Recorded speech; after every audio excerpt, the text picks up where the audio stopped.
Welcome back to Venky's kitchen. ಇವತ್ತಿನ special rava idli ಹೇಗೆ ಮಾಡೋದು ನೋಡೋಣ ಬನ್ನಿ.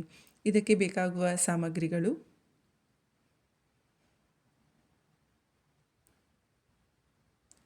ಕಾಲು ಟೇಬಲ್ ಸ್ಪೂನ್ ಆಗುವಷ್ಟು ಸಾಸಿವೆ, 1 ಟೇಬಲ್ ಸ್ಪೂನ್ ಕಡಲೆಬೇಳೆ, ಅರ್ಧ ಟೇಬಲ್ ಸ್ಪೂನ್ ಉದ್ದಿನಬೇಳೆ, 6-7 ಎಸಳು ಕರಿಬೇವನ್ನ ಕಟ್ ಮಾಡಿ ಇಟ್ಕೊಂಡಿದ್ದೀನಿ, 6 ಹಸಿಮೆಣಸಿನ್ಕಾಯಿನ ಚಿಕ್ಕದಾಗಿ ಕಟ್ ಮಾಡಿ ಇಟ್ಕೊಂಡಿದ್ದೀನಿ, 1/4 ಇಂಚ್ ಆಗೋಷ್ಟು ಶುಂಠಿನ ಚಿಕ್ಕದಾಗಿ ಕಟ್ ಮಾಡಿ ಇಟ್ಕೊಂಡಿದ್ದೀನಿ, ಅರ್ಧ ಇಡಿ ಆಗುವಷ್ಟು ಕೊತ್ತಂಬರಿ ಸೊಪ್ಪು, 1 ಕ್ಯಾರೆಟ್ನ ತುರಿದು ಇಟ್ಕೊಂಡಿದ್ದೀನಿ.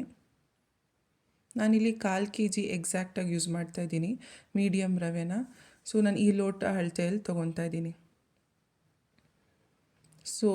ನಾವೇನು ರವೆ ಪ್ರಮಾಣ ತೊಗೊಂಡಿರ್ತೀವೋ ಸೇಮ್ ಮೊಸರು ಕೂಡ ಇರಬೇಕು. 1 ಕಪ್ ರವೆ ತೊಗೊಂಡ್ರೆ 1 ಕಪ್ ಮೊಸರು ಇರಬೇಕು, ಸಮ ಪ್ರಮಾಣದಲ್ಲಿ ಇರಬೇಕು. 2 ಟೇಬಲ್ ಸ್ಪೂನ್ ಆಗುವಷ್ಟು ಅಡುಗೆ ಎಣ್ಣೆ, 1 ಟೇಬಲ್ ಸ್ಪೂನ್ ಆಗುವಷ್ಟು ಉಪ್ಪು, 2 ಚಿಟಿಕೆ ಆಗುವಷ್ಟು ಅಡುಗೆ ಸೋಡಾ. ಮೊದಲು ಒಂದು ಬಾಣಲಿ ಇಟ್ಟು ಅದಕ್ಕೆ ಎಣ್ಣೆ ಕಾದ ನಂತರ ಸಾಸಿವೆ ಸೇರಿಸ್ಕೊತಾ ಇದ್ದೀನಿ. ಸಾಸಿವೆ ಚಿಟಪಟ ಅಂದಮೇಲೆ ನಾವು ಕಡಲೆಬೇಳೆ ಉದ್ದಿನಬೇಳೆನ ಸೇರಿಸ್ಕೊಬೇಕು. ಕಡಲೆಬೇಳೆ ಉದ್ದಿನಬೇಳೆ ಫ್ರೈ ಆದಮೇಲೆ ಇಲ್ಲಿ ನಾನು ಶುಂಠಿ ಸೇರಿಸ್ಕೊತಾ ಇದ್ದೀನಿ. ಅದ್ರ ಜೊತೆಗೇ ಹಸಿಮೆಣಸಿನ್ಕಾಯಿ ಮತ್ತು ಕರಿಬೇವು ಸೇರಿಸ್ಕೊಂಡು ಸ್ವಲ್ಪ ಫ್ರೈ ಮಾಡಿದ ನಂತರ ಮೀಡಿಯಮ್ ರವೆ ಸೇರಿಸ್ಕೊಬೇಕು. ನಾನಿದಕ್ಕೆ ಮೀಡಿಯಮ್ ರವೆನೇ ಯಾಕೆ ಯೂಸ್ ಮಾಡಬೇಕು ಅಂದರೆ, ನಾವು ಚಿರೋಟಿ ರವೆ ಅಥವಾ ಬನ್ಸಿ ರವೆ ಎಲ್ಲ ಯೂಸ್ ಮಾಡಿದ್ರೆ ಇಡ್ಲಿ ಹಗುರವಾಗಿ ಬರಲ್ಲ. ಕನ್ಸಿಸ್ಟೆನ್ಸಿ ತುಂಬ ಚೆನ್ನಾಗಿರಬೇಕು ಅಂತ ಅಂದರೆ ನೀವು ಮೀಡಿಯಮ್ ರವೆನೇ ಯೂಸ್ ಮಾಡಬೇಕು. ಸೇಮ್ ನಾವು ಉಪ್ಪಿಟ್ಟಿಗೆ ಯಾವ ರೀತಿ ರವೆನ ಹುರ್ಕೊತೀವೋ ಅದೇ ರೀತಿ ಹುರ್ಕೊಬೇಕು. ಎಷ್ಟು ಹುರ್ಕೊತೀವೋ ಅಷ್ಟು ಚೆನ್ನಾಗಿ ಇಡ್ಲಿ ಬರುತ್ತೆ. ಒಂದು 10 ನಿಮಿಷ ರವೆ ಚೆನ್ನಾಗಿ ಹುರಿಬೇಕು ನಾವಿಲ್ಲಿ. ಇದಾಗಿದೆ, ಸ್ವಲ್ಪ ಕಲರ್ ಚೇಂಜ್ ಆಗಿದೆ.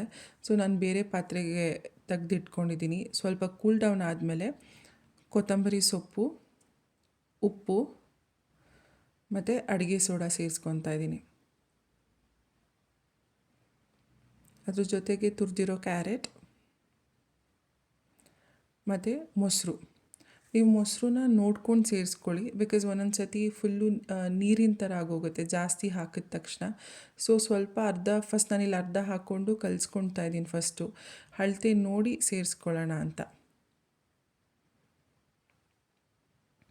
ನೋಡಿ. ಈಗ ಇನ್ನೂ ಸ್ವಲ್ಪ ಮೊಸರು ಇದೆ ಅಲ್ವಾ, ಅದನ್ನು ಸೇರಿಸ್ಕೊತಾ ಇದ್ದೀನಿ. ಈಗ ಅಟ್ ಅ ಟೈಮ್ ಹಾಕ್ಬಿಟ್ರೆ ಏನಾಗುತ್ತೆ ಅಂದರೆ ಚಾನ್ಸಸ್ ಏನಾಗುತ್ತೆ ಅಂದರೆ ಜಾಸ್ತಿ ನೀರು ಥರ ಆಗೋಗುತ್ತೆ. ಅದಕ್ಕೋಸ್ಕರ ಅಳತೆ ನೋಡಿ ಕಲಿಸ್ಕೊಬೇಕು. ಇನ್ನೊಂದು ಸ್ವಲ್ಪ ಮೊಸರಿತ್ತಲ್ಲ, ನಾನು ಅದಕ್ಕೆ 1/4 ಲೋಟ ಆಗೋಷ್ಟು ನೀರು ಸೇರಿಸ್ಕೊಂಡು ಇದಕ್ಕೆ ಸೇರಿಸ್ಕೊತಾ ಇದ್ದೀನಿ.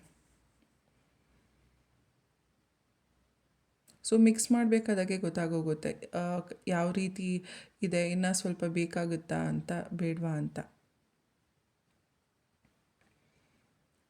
ಈ ಕನ್ಸಿಸ್ಟೆನ್ಸಿ ಇದ್ದರೆ ಸಾಕು. ಈಗ ನಾನು ಒಂದು 15 to 20 ಮಿನಿಟ್ಸ್ ಆಗುವಷ್ಟು ಅದನ್ನು ನೆನೆಯೋಕ್ಕೆ ಬಿಟ್ಬಿಡಬೇಕು.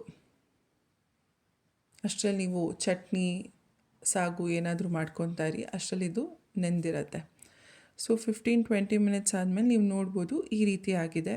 ಈಗ ನೋಡಿದಾಗ ನಿಮ್ಗೆ ಏನು ಅನಿಸುತ್ತೆ, ಇನ್ನೊಂದು ಸ್ವಲ್ಪ ನೀರು ಸೇರಿಸ್ಕೊಬೇಕು. ಇನ್ನೂ ಒಂದು ಅರ್ಧ ಲೋಟ ಅಷ್ಟು ನಾನು ನೀರು ಸೇರಿಸ್ಕೊತಾ ಇದ್ದೀನಿ. 1 ಲೋಟ ಮೊಸರು ಜೊತೆಗೆ ಅರ್ಧ ಕಪ್ ನೀರು ಎಕ್ಸ್ಟ್ರಾ ಸೇರಿಸ್ಕೊಂಡಿದ್ದೀನಿ. ಅದಕ್ಕೆ ಹೇಳಿದ್ದು ಕನ್ಸಿಸ್ಟೆನ್ಸಿ ನೋಡ್ಕೊಂಡು ಹಾಕ್ಕೊಳ್ಳಿ ಅಂತ.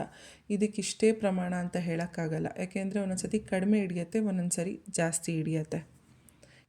ನಾನಿಲ್ಲಿ ಇಡ್ಲಿ ತಟ್ಟೆಗೆ ಸ್ವಲ್ಪ ಎಣ್ಣೆ ಹಚ್ಚಿ ಅದಕ್ಕೆ ಬ್ಯಾಟರ್ನ ಹಾಕಿ ಹಬೆಯಲ್ಲಿ ಒಂದು 15-20 ನಿಮಿಷ ಬೇಯಿಸಿದ್ರೆ ಸೇಮ್ ಹೋಟೆಲ್ ಸ್ಟೈಲಲ್ಲಿ ಸಿಗುವಂಥ ರವೆ ಇಡ್ಲಿ ರೆಡಿಯಾಗಿದೆ.